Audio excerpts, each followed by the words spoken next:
All right, folks, we're here back for episode 6 of Insecure, the final season. This episode is titled Tired Okay. Now, I may have been wrong last week about Taurean, but I sure as am right this week because it looks like Taurean Molly has officially went down that crossing that dangerous path of business and pleasure.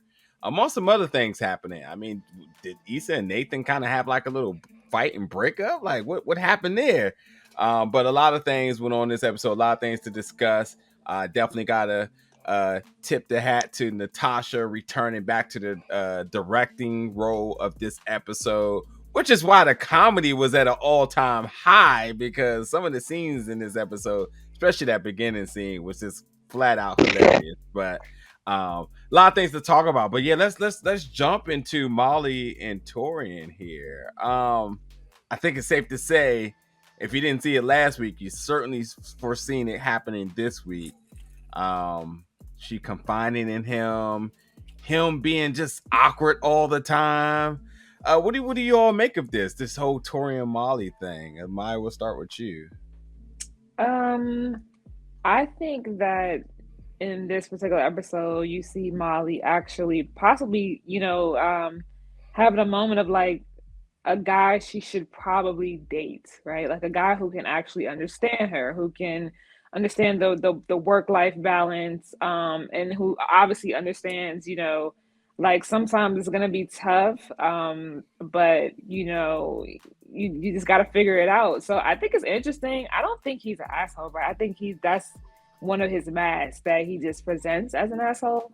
But of course, they've been working with each other now for years, so they got to know each other. Even though they haven't gotten to know each other personally, they know each other professionally. So it's interesting. I still don't think that they slept together because I just don't. I just need proof. We haven't gotten that yet. But I think it's a little bit of a I like this guy. Like, why do I like this guy? I shouldn't like this guy, and like this is not the guy that I'm accustomed to liking. So I think it's a little bit of a confusion moment for her, but also like she can let her hair down in a sense that she can just be vulnerable and open with him, and maybe she don't have to carry the workload, right? So she can go home and be with her family for a little while, and Torian might hold it down without stealing. Who knows?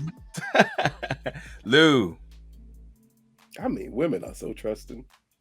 By the way, I'm choosing violence this episode because I'm going to say a lot of things that's going to trigger women. Choose violence, my guy. I got cornrows, I choose so violence I'm this here. I'm episode. ready for the But violence. I mean, you know what? I like the setup of them possibly attempting to start something. Granted, it goes against all my principles of, as they say, what, don't shit where you eat. Where you eat, yeah. Yeah, so it goes against that altogether for me. But I think I said it when we kind of hinted, when Nigeria tried to force us to think it was Taurean and her, when I said, well, it would kind of make sense because it would be someone who would understand her work life and possibly could help balance that out.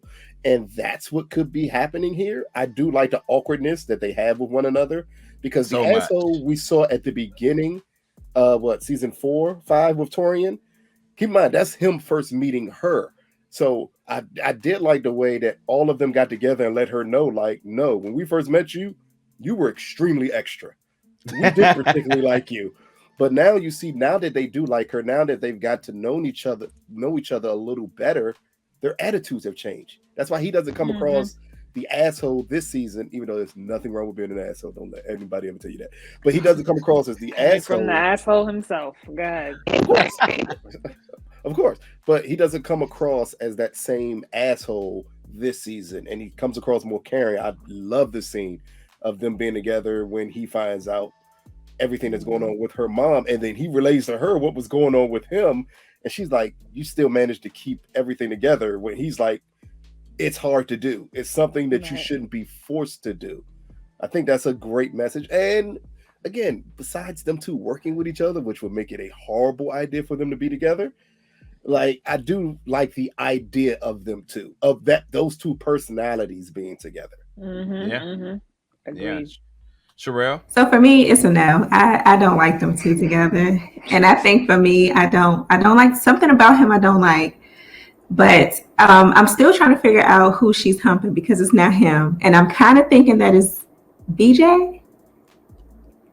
Is that his name? Yeah, BJ. Yeah. Mm-hmm. I think it's him. Something about their vibe and him having his arm around her shoulder in the bar scene kind of made me feel like this could possibly be the dude she humping. But it's not Taurean, and I don't like Taurean with her. I could see them being like good friends, but not dating. I something about him I don't like. Is it because he's not Nathan? We need to clear this up. No, it's not because he's no. It's not because he's not. It's not that. It has nothing to do with Nathan. I just don't see it being him. I think they would have a great friendship, but not a great romantic relationship.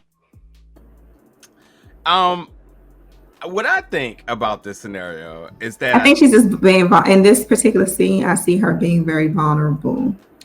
I can see that, but also I can also see like some maturity in Molly's character here. I think BJ's the easy, like, oh, that's her type of guy. Like he's throwing himself at her. He just seems like just another one of the another card out of the deck. Just another victim, another Molly victim. That's all. BJ. Whatever how you want to be. I mean, he even shot his shot, and everybody tried to back it and whatnot. But Taurean isn't an aggressor. It's just awkward, and I think it is one of those situations where it's that unlikely. I don't know where they came from, person, but here we are, type of thing. And that's the way love works a lot of the time. Yeah, that's true. It's that awkward person that you'd be like, damn it, you've always been around. Yeah. I never saw you that way. Not even on me. And I oh, go ahead. I'm sorry. No, I was just gonna say, not that he was trying to like run up the points on in the game or whatnot. He didn't know he was in the game. He was ever playing in the game in the first place. But he's been there in her critical moments. When she was lacking on the job, when she was emotionally drained. I mean, even in the sense of confusion, when she was like, yo, who watches this? Like, what happened last night during Molly time? And then ultimately at the end where she's like, my mom is doing better.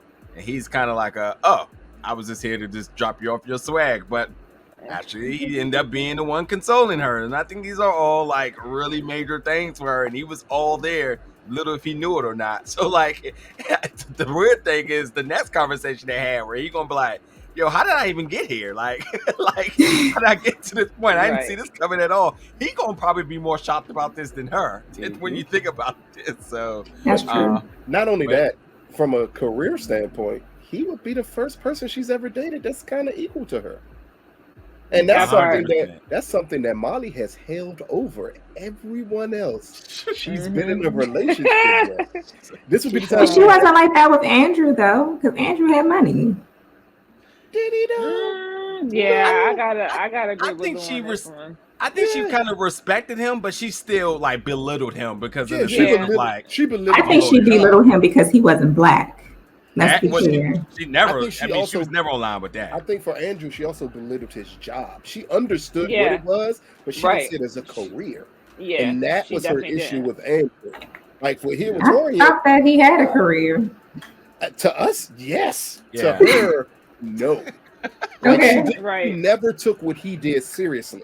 But this is a situation where if you take away that element from Molly, when you can hide behind the gaze of, well, I have a real career, you need to make time for me, because that's the way she was going with Andrew. You need to make time for me because I have a real career. Once you take away that, what's left? And I think that's what could develop between her and Taurean if you take that away and them have to focus on each other. Yeah. We would be interested because he is super awkward. Which I find so awkward. I found it so funny. My mom had a mug. Everybody's mama got a mug. I mean, but that's a very awkward moment, though. I think anybody would naturally be awkward. He's socially awkward. He is. He's very socially awkward. We're not gonna act like Wally thinks they mugs are versatile. I could put drinks in it. I could put pens in it. That was awkward too. She was awkward. They were both awkward as hell in that moment. But he's always awkward. I think it's because it catches you off guard when you find yourself possibly attracted to someone who you've been around but never saw that before. Right. And that first hit of finding it, you'd be like, "Oh, okay. I don't know how to transition with you like I would transition with normal people." And it makes you super awkward when you do it. Exactly. Agreed. Like the first time Linda and I got together, it was so awkward. Here y'all go. Here y'all go. So you know what's weird is that like a couple of episodes ago, we can really much state how awkward Issa is.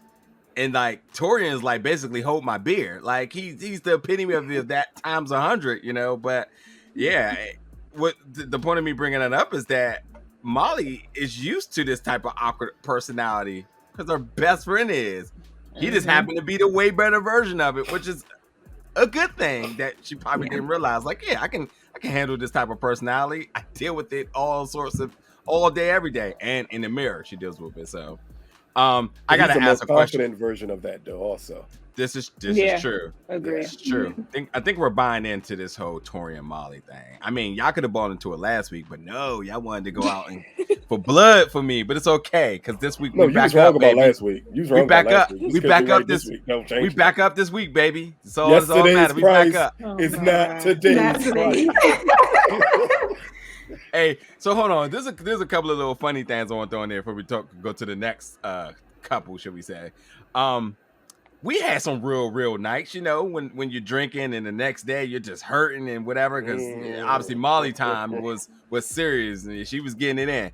But us DMV folks, which we pride ourselves, don't you point over here, damn it! Don't you point over here. Which we pride ourselves in our seafood cuisine in this area. Now, I just want to know: is this something I've been missing? But is crab cakes a cure to a hangover? Fuck no. I'm about to say, absolutely not. Crab cakes are you having? That's what I was like. What? It must be them super breaded junks that they serve everywhere else around. But here, that's too heavy for a hangover. I was like, huh? Tell me something new. Or maybe they just was saying like you should eat. I said I need the French fries. I don't even want to eat food. Yeah, right. Right. Yeah, right. Flashback to last week. Your flashback to last week. I was perfectly fine. I was ready to run a marathon afterwards. You came back sick. That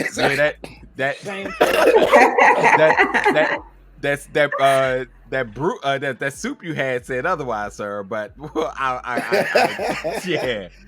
But let's talk about Issa before we go into Issa and Nathan. Let's talk about Issa. Now, no one let's make sure we all have a consensus here. No one believed that opening scene was true, right? Before the whole reveal, right? I was going for a second. Yeah, but when she threw the baby, I was okay, and then this is not real, obviously. But the first part of it, when she walked towards them and she was, talking to them and being cordial, I was like, oh, this could be a moment. But then I saw her throw the baby, and I was like, okay, this is one of her dream moments. Never, her daydreams. Not once did I believe it. She's absolutely insane. They also missed a golden opportunity with her not saying Kobe when she threw the baby. I was waiting for it. That would have actually been very good. That would have been very good. I would have, I would have liked that. Super fitting. So let's talk about the state of her. I mean, her state of her mind. She had that fake moment of her like reconciling with Condola and Lawrence and what's the baby name again? Mustafa. Something Mustafa. But yes, Mustafa is his middle name. Ja. But didn't he claim Elijah? I heard him say Elijah. Oh yeah, it is Elijah Mustafa.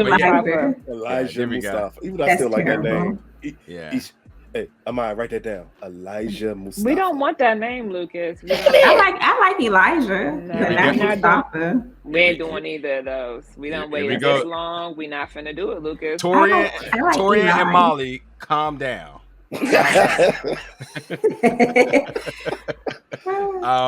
But she's being haunted by the ghost of Condola consciousness. I mean, she definitely gets the receipt after she Spartan kicked her in the beginning, and then she gets hunted back with her again. But like, why is she having these moments? Let's talk about that. Like, why is this so important to her, or what's on her mind that's causing her to have these mental hiccups, should we say, where she thinks she's seeing Condola, and Condola is completely blasting. But by the way, this has been the most charismatic we've seen Condola this entire series in this one episode. I don't know why, but it almost make her likable. Yeah, exactly. Maybe it's Natasha and her directing actually bringing a character out of this Condola person for once. But yeah, what's up with Issa, y'all? Why? What's happening here? Oh, my, you can start. Oh, you starting with me? I got you. Listen, we already know what this is, right? We called it in the last episode or before. Issa's not over. She ain't over Lawrence, right? And speaking as a woman who's definitely dated a guy who then had a baby on the way, and you was like, I don't know if I wanted to Spartan kick her, but I'm pretty sure I wanted to drop kick her and him, right? But the reality of it is, a year later, after being in such a long relationship with Lawrence, I really think Issa just needed a little more time to heal. And the fact that she jumped into this new relationship with Nate, yeah, it's just not, it's not given what it's supposed to be given. And so I definitely think she's just not over Lawrence. And to see Condola at the hospital, even though she didn't interact with Condola, your brain just picks up and it creates multiple scenarios of what could have happened. Of course, that one was more on a drastic end, but other scenarios are playing in her head. Not to mention her checking out Lawrence's Instagram, now figuring out that he's back, which Lou called. So I'll give him his kudos later. But yeah, I just think she's not over him, and therefore she's not really focused on Lawrence per se, but Condola more so, because in her mind it's the he wasn't ready for me type of thing, but he was ready for you. That whole thing, right? Like, oh, I made you better for her type of situation. Now she's the one that's reaping all the benefits. So before I throw it to you, Sherelle, really quick, like I want to just add to that comment is that, yeah, she's focusing on the wrong thing. She's out here hijacking. What's the word? Maybe it is hijacking. I don't know, but she's messing up her relationship with Nathan because she's just comparing what Nathan and Condola's doing, and she's obviously not actually giving Nathan a legitimate fair chance. But that's to your point, because she had jumped into it too quick, and she got these expectations as to what her and Nathan should be based on what she wanted her and Lawrence to be. And now she's seeing that Lauren is making these sacrifices, changes, and fully committed. That the point now that she's just like, oh, I want that. Maybe Nathan would do it without even giving him a chance to do it. Just a flat out expectation of him supposed to be known. So he's actually falling victim to something that he doesn't even realize he is, which he is kind of hip, but I don't know. It's a two-part thing, right? The two-part is that Issa saw Lawrence and Condola, right? And then she also told Nathan that she loves him. So it's a two-part thing. It's not just the fact that she saw, Lawrence and Condola, but she's already expressed herself to Nathan. Whether I don't think it wasn't genuine, right? I think it might have it felt comfortable. She did it, but she probably wanted to take some more time. But it's already out there in the universe. So now it is weird that they haven't talked about it. They haven't. So it's two parts. It's like, damn, the guy that I did want is now moved on because I told him that's not what I wanted. And then the guy that I've chosen, I told him I loved him, and I haven't gotten any reciprocation back yet, even though he was like, well, you know how I feel about you, which is whatever. Go ahead. Who's next? I don't know if somebody said it in the comments. I don't know if somebody said it on the show, but somebody basically said that she said that she loved him in a sense of like I love you type of thing. But that's absolutely false. She said it with the expectation for him to say it back, and that's what she was just digging and digging the entire episode of like, are you gonna say it back? Hey, what's up with that? Even during sex, every minute that she had a chance to jab at him about him, worst time. Uncomfortable, right? The worst. And this is after we praised them last week of how they handled that. Remember, we praised it. Yeah, we praised it.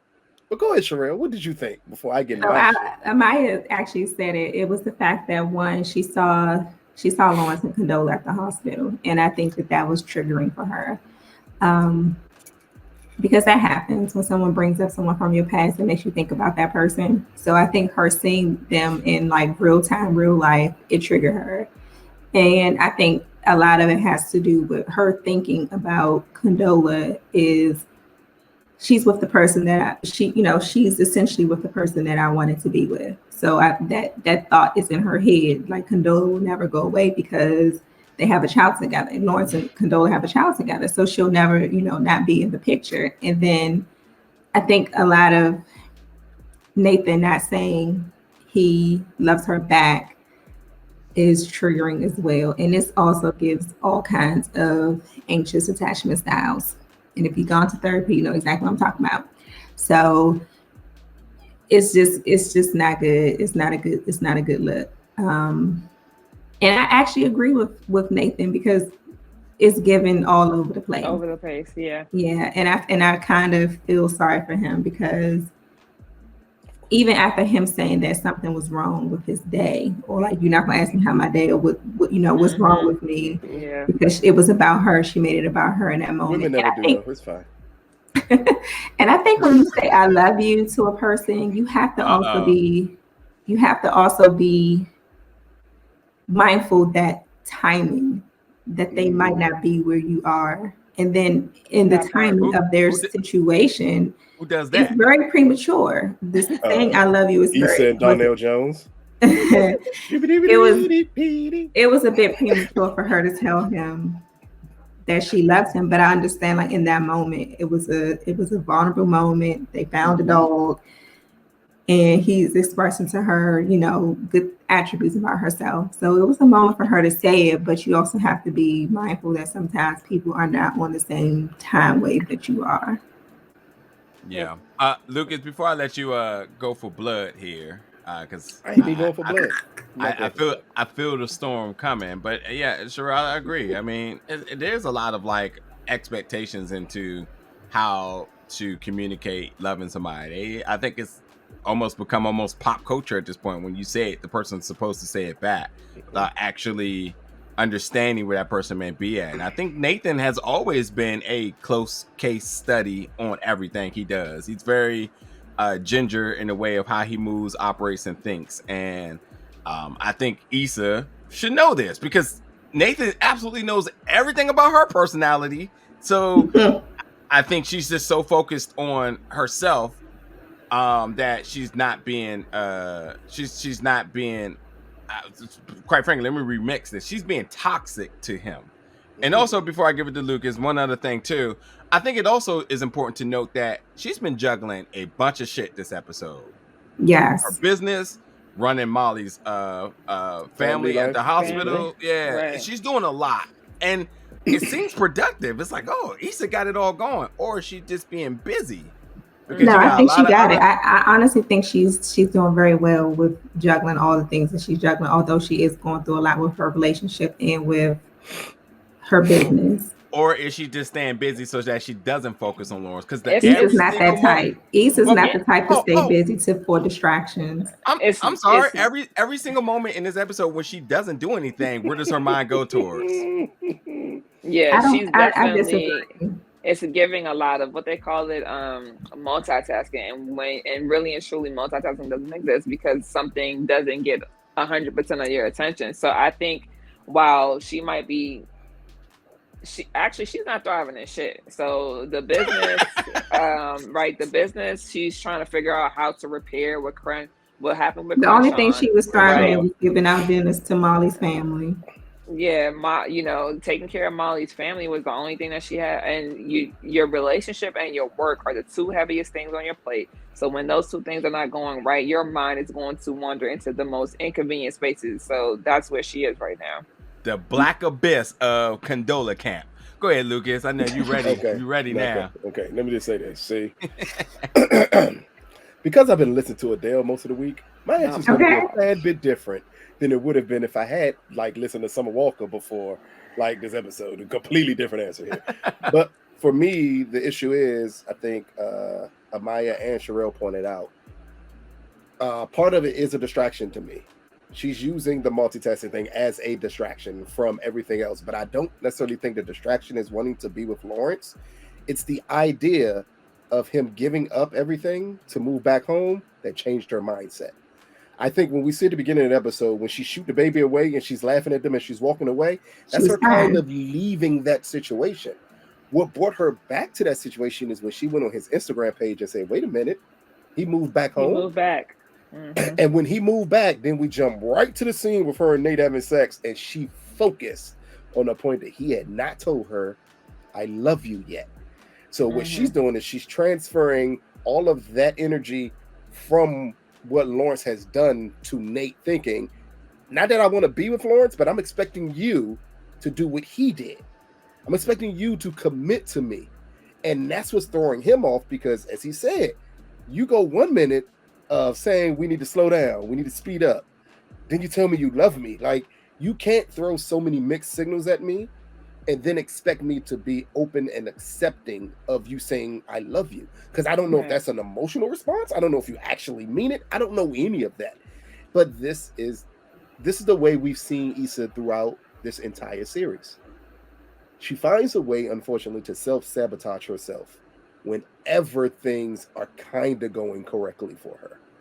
And that's what's happening here. And it happened with her business. I was looking for the word. It happened with her business with her and Crenshaw when she responded to him.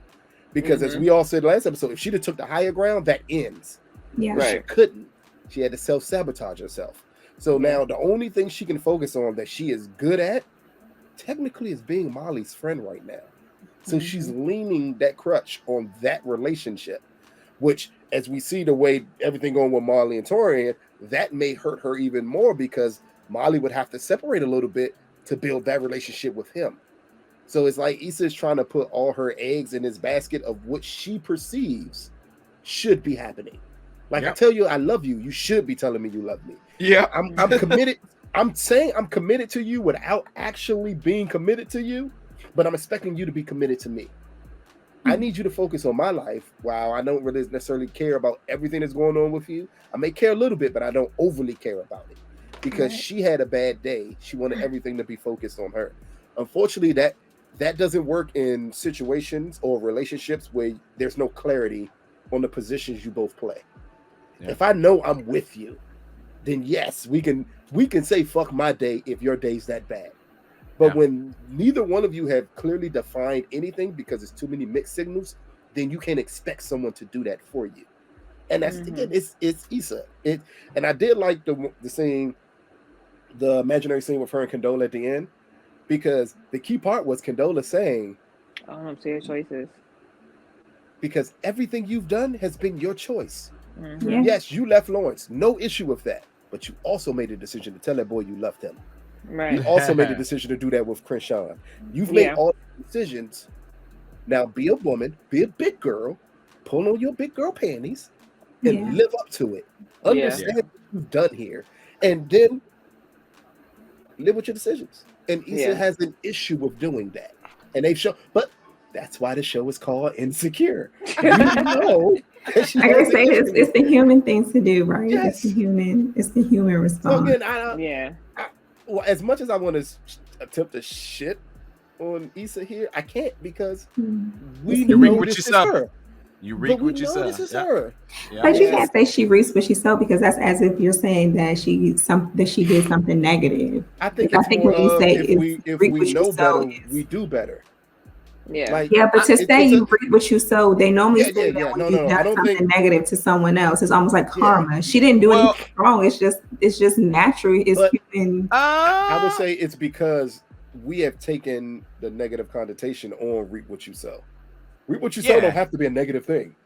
But you've done something. Well, it could be a good thing. So like because if I can reap the benefits of something I've done. Yeah. Right. Like, but the way you said it is a negative connotation. No. I'm just saying. I actually have never like stigmatized that as to being something negative. It's always been like about context thing to me. In this moment, the context is negative. It's not positive. What she did, the decisions that she made, whether you liked them or didn't like them. I didn't necessarily like what she did in terms of like breaking up with Lawrence and whatnot, but that's what she felt was the best decision for her, and to leave that in the past. So good for her. But you can't do that and then reel back and be like, oh man, he came back. Oh, I'm upset now. But like, no. Remember, but you can't be upset. You can't be upset that the person that you thought was gone is back. That's okay. It's human. Because one, if someone tells you I'm leaving and it's your decision to stay with them, and you be like, no, I don't want to do long distance. I can't do that. And then magically you see them back. Yes, you're gonna have some feelings about that. Absolutely. I don't believe the Lawrence thing is the issue here. I don't think it is. It's not the Lawrence thing. It's really about the commitment issue with her. That's all it is. And it could be. And I don't think that's I don't think that's a bad thing. I think hopefully what we're going to see here is her progress and learn from some of these mistakes that she's made over the years. We literally saw with Molly in the second episode when she's going back over her head with everything she's done in every relationship and how she self-sabotaged it. So I'm hoping this leads Issa into doing the exact same thing and realizing, hey, maybe I shouldn't be putting my expectations on one relationship onto the new relationship, or what one person did and expecting another completely different person who I also know to do the exact same thing. That's a law. I don't care who it is. Everybody should understand those last two statements. So, but everybody should, but nobody does. Yeah, very true. It's very simple. Because I stayed single for 4 years because I couldn't do it. I'm not expecting nobody to be better than me. So I expect like you carry that negative baggage with you everywhere you go. But it's about learning from a conversation too, Lou, which is it's like in all of them, right? But mainly Issa and especially Nate. But the conversation is more so about like actually asking for what it is you want, or just saying what it is you want, right? Because when Nate made his statement, he was like, well, you're here, then you're there, then you're here, and you're there. Like, what do you want from me? That's also a conversation to say like, hey, this happened, right? Let's discuss this, and then let's talk about this, because this, when you start letting things linger in an unknown space, at the end of the day, nobody wants to be in the unknown. We do not favor the unknown. For most of us, when it comes to relationships, it's very black and white. Either you want me or you don't, right? Yep. And so a lot of times people don't have those conversations because they're afraid of whatever is said might lead to this person saying, well, on second thought, this isn't for me.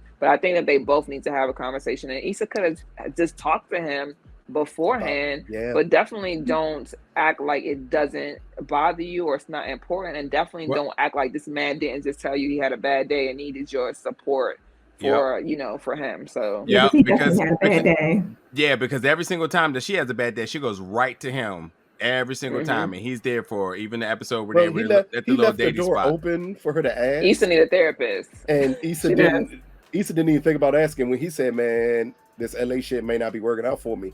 That is a conversation starter. Yeah. Well, no, but Lou, on that note, that was a trigger for her because she immediately went to him abandoning her before. I don't think she went to him. I think she went to Lawrence. Exactly. That's what I was going with. She went to Lawrence. She did not go to him abandoning her there. No, because I think she already had issues with him ghosting her before. No, but see, abandoning is different from me telling you that I'm leaving. He said, I don't think this LA shit may work out for me. Right. And it's no coincidence that Lawrence told her, I'm leaving LA. And it automatically clicked on her. But instead of her like saying, okay, wait. Well, what happened today? What happened at work? Mindset. Exactly. Instead, she went directly to her. Yeah. So if you're attempting to build anything with someone, even if it's a friendship, you could be my friend and then come to me and say, man, I'm thinking about leaving like Maryland, DC area, man. This shit ain't for me, without me asking. Why? The hell happened? There's a lot of rebuttals I want to get real quick. Something Amaya said that not just entirely blew my mind real quick, but Lou, I absolutely agree, and I do think it was a trigger because of the response to Lauren, and also because this whole episode she's just been comparing her expectations with Lawrence to what she wants it with Nathan. Oh, but shit. I will say this. No. You ever have something come to you as someone else is talking? Yeah. And it's been happening for like the last 15 minutes. Right when Nature said it, look. I'm leaving alone because I went to church this morning because I'm holy. But like literally, my pastor preached that in his sermon about like changing your expectations and not being able to live up to them, and then changing your perspective of your expectations. Yeah, and that's what Issa needs to do here. I remember now. I'm coming to church next Sunday. Okay. I remember. two things now. First thing is, do you feel like it was immature for Issa to shut the conversation down? Where she's like, "Well, can we just drop it?" Absolutely. That was very immature. Yes. Okay. Sometimes people say like, "Oh, this is a means of diffusing a conversation or argument." I absolutely feel like it's immature as well too. But it also, we can argue at that point.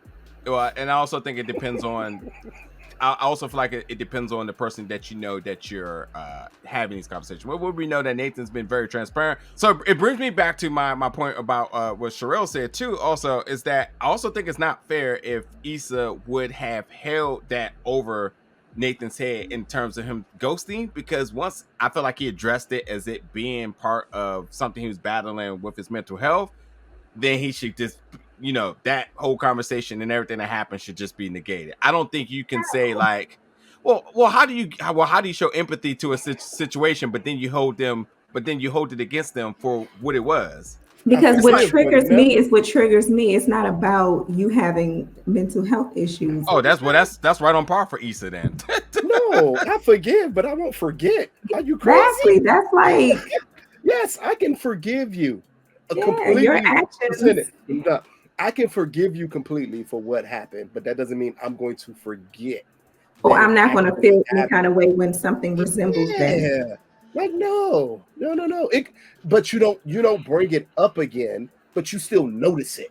And when I notice it, but the key part, especially with dealing with someone's mental health. So to that point, then, yeah. If she notices it and she can recognize, then you address it with him. Yeah. But I don't think you get to accuse him of that, and then you get to hold it against his head, over his head. Like, oh well, you're just gonna do that because that's how you are. It's like, wait a minute. What? But she didn't say that. Her mouth. She said no. Sherelle, to your point of you saying that that's what triggered her because she knows that's how he is, and I said, well, I don't think that's a fair assessment to have here, because but it is.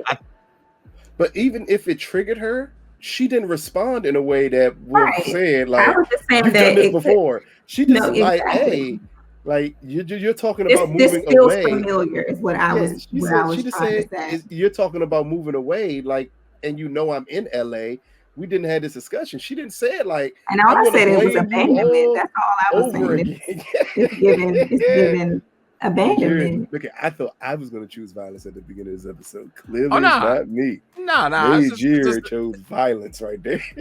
No, it was a simple question. It's just that. I'm just saying that regardless of him having mental illness, that has nothing to do with my emotion in a moment that looks familiar. Yes, exactly. Your head or judging you based on something that you did in the past. I'm just saying that it's familiar and it's giving abandonment. That's all I said. It's giving what it's not supposed to give. Exactly. So let's get ready to end the show off on this last thing. I think we should talk about the situation with Suge, the barbershop owner, and Nathan, who was completely, was completely out of line. There's no other way to look at it. But this is the worst part about this whole thing. This shit is like so normal amongst folks where they say, let's think about Nathan here. Like, we know he hasn't been very vocal to everybody of what he's doing because his brother would have known initially, before he did, and obviously his brother, his sister-in-law would have known, and then everybody around him. His cousin. Yeah, sorry. Yeah, they were raised like brothers. That's why, but and so for the barbershop owner to know that he was dealing with mental health issues here, and then to weaponize it against him is just really low down. Why is the barbershop owner paying booth rent? Because he don't own the building. That he don't own the building. Nigga, I'm not pooling in with y'all if I own the shop. Yeah, he doesn't own it. Then he probably don't own the building. I thought the other dude who was collecting the money was the owner because he's collecting the money. Right. He has to be the owner. So too. I think all the rest of them are workers in the shop. Yeah. Yeah. I don't know. But either way, he just seems like he's the head barber, meaning that he's the one who brings the clientele. Yeah, he's the famous barber. The celebrity. Yeah, barber. He's an asshole, apparently. He's an ass. I think that's something that I know I can speak of because I have been clearly going to barbershops all my life until recently where I decided to pay a barber not to have me go into a shop. But like what he was doing to his clientele is literally the problem with barbers. And I've seen other barbers have to do what Nathaniel did in this episode. Yeah. Like, because in all honesty, you can't have people waiting for hours for you because eventually it doesn't just reflect bad on a barber; it reflects bad on the shop. The whole energy of the shop is thrown off when you literally are staring at somebody for 2 hours. You're like, bro, Nate what said are you it doing? perfectly. He was like, man, I did it because not for us not to look bad. Yeah, like, dude, but then that's also the problem with a bunch of these fake ass celebrity barbers who feel that regular people are on their time. Yeah, and that's what it is with him. Like, he clearly is the point where he just didn't give a fuck about anybody else who was regular. Because again, they said, man, my appointment was 45 minutes ago, and the dude's like, and I'm supposed to be sitting in the chair right now. No, I would walk out and never come to your shop again. I don't give a fuck how good you cut it. 45 minutes. I'm not even waiting 15 minutes. 15 minutes. That's that. 45? But see, and this is why I got to give it up to women real quick. I got to give it up to y'all. Speak carefully because they ain't all together either. No. I'm not saying they're all together, but when you get to a female who is, or quote unquote, believes she is a celebrity hairstylist, at the most, she gonna call you and cancel your motherfucking appointment. You ain't gonna be in her. You're not gonna sit in her shop. She will say, "Hey, I ain't gonna be able to see you today." I definitely got calls. Yeah. Facts. But a male who thinks he's a celebrity barber will have you sitting in that shop for hours and won't say nothing to you, and he'll walk in and act like everything is cool. Like, that's a fucked up way to do business. Granted, it's not a better way to do business to cancel me at the last minute, but damn it, at least give me the courtesy call. Give me text or something, because that's what dudes are like. That's what dudes are super petty. Like, dudes are super petty compared to female hairstylists. And again, I'm not saying that they're perfect, but at least again, you ain't gonna sit up in her shop for no hours waiting on her. She gonna be like, "Girl, look, I got something to do." And I had an appointment and had to wait because she mismanaged her schedule. Yeah. No text, no call, no nothing. Terrible. You need to leave her. And I had to come wash and blow dry it. Oh yeah. Not Sherelle bougie ass. Exactly. Hell no. Sherelle was like, enough. It's enough. That's a whole different. I had enough that day. That could got me a breakfast sandwich or something. That's a bit much. I was waiting for Nathan to punch him in the face, to be quite honest.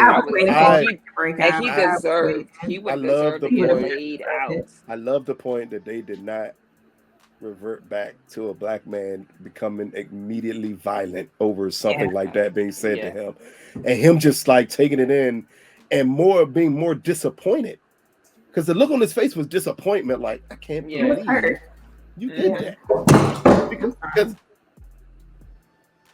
is the killer in the house? But most other shows would have showed like Nate going out and like trying to kill this guy. So I do love the way they handled that situation of him just like laying back and like just being. But I will say that more than anything else. Yeah.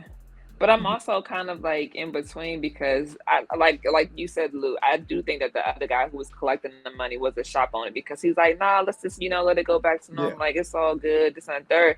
I did not like that, because we do a lot of that passive aggressive shit too. You was just in the shop talking about how that man was late, how he let his clients sit, and then he come in the shop and you don't tell him nothing because he's supposedly bringing in celebrity, you know what I'm saying? Like, and that really pissed me off, because like you can clearly see that this man is throwing low blows, and you ain't finna say nothing. Like, nah. You already know he ain't gonna hold him accountable. Spoke their mind about it, and it just seemed like he just wanted to target Nathan, and I didn't like that. And my girl, well, I mean, because he hairstylist who said it best. Like, you don't contribute anything to the shop. That's highly important. Yep. When she said you don't contribute anything, you're not holding your weight here.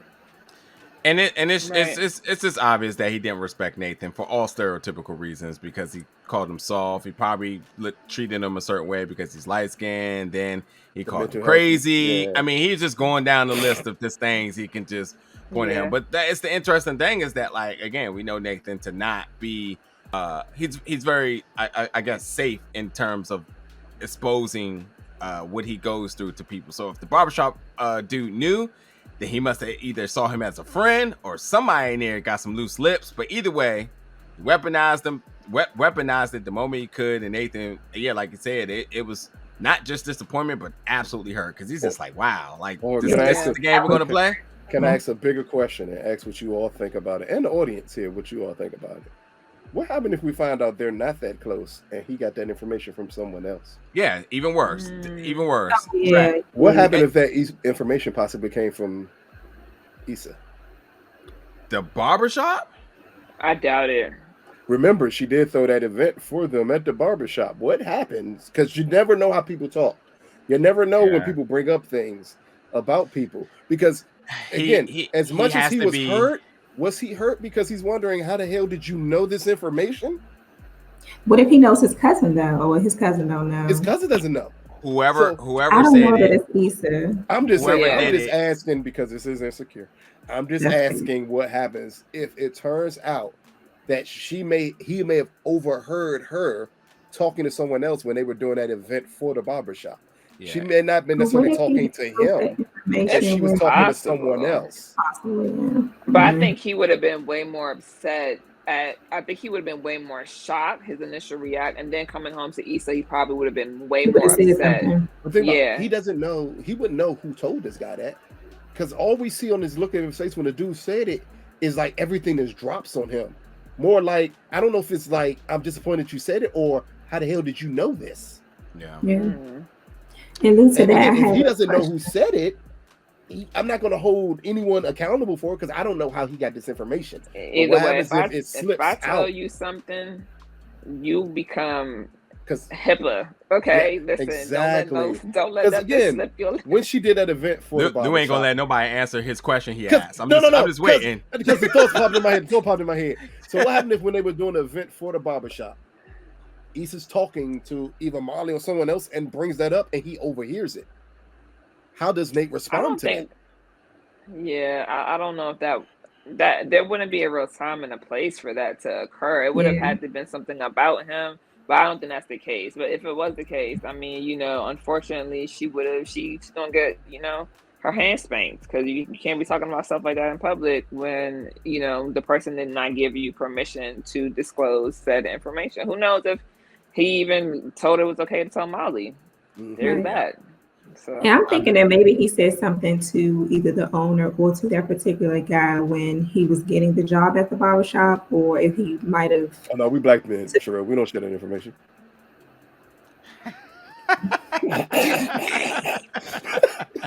Ain't none of your goddamn Why are you paying Lou any attention right now? I'm just like, okay, because they had to tell somebody other than Issa. I think he might have told one of them in reference because of like, what if he went out for a few days and needed a mental health situation? You just never know. But it could have been somebody had some loose lips. I got no plans. Yeah, I don't know. I'm gonna let that. I'm sure they'll address it though. Yes, and that's what I'm waiting. I'm waiting for them to address that because that's one of the big elephants they left in this episode. Yeah, agreed. How did this dude find out this information? Yeah. Well, I don't know. I'm gonna be curious to see what theories people got because everyone knows everything, and if we, for any given moment, get anything wrong, ghosted it. Yeah, exactly. Put us on a cross, man, and leave us out here to die. But no, I think that should do it for tonight. We definitely covered the big things this episode, and we obviously got to see how what things lead into next week, especially with Issa and Lawrence, which we know is a very much certain that they have to rendezvous at some point now to discuss these likely changes he's making and her shadiness that she's going to be throwing. I'm gonna say, but do they have to meet about that? Is it necessary? No, it's not necessary. But for show purposes, we know they're going to have to rendezvous at some point. It's going to be. They're gonna bump into each other. One of their favorite spots, She's just super toxic for no reason. That's what it is. Yeah, that's all that is. She's like Future. Oh no! Oh my gosh! Not at all. Future of HBO. All right. Not at all. We leaving. We leaving. Ain't no way. Goodbye. Ain't no motherfucker. Ain't nobody Anywho, folks, jump in the comments. Let us know your thoughts about tonight's episodes. Let us know everything we did wrong because that seems what you like to talk about the most here. Now it's just me because I was just mad about the Taurean thing. But hey, I'm up this week, and that's all that matters. But no, seriously, let us know your thoughts about this whole Molly and Taurean situation, and as well as Issa, Nathan, and hell, just put Suge over there in the corner as well. In terms of that, And Curtis having herpes. Like, we got so much stuff to discuss. These are facts. Anyway, that'll do it for tonight's episode, folks, and we'll see you all next week. Peace.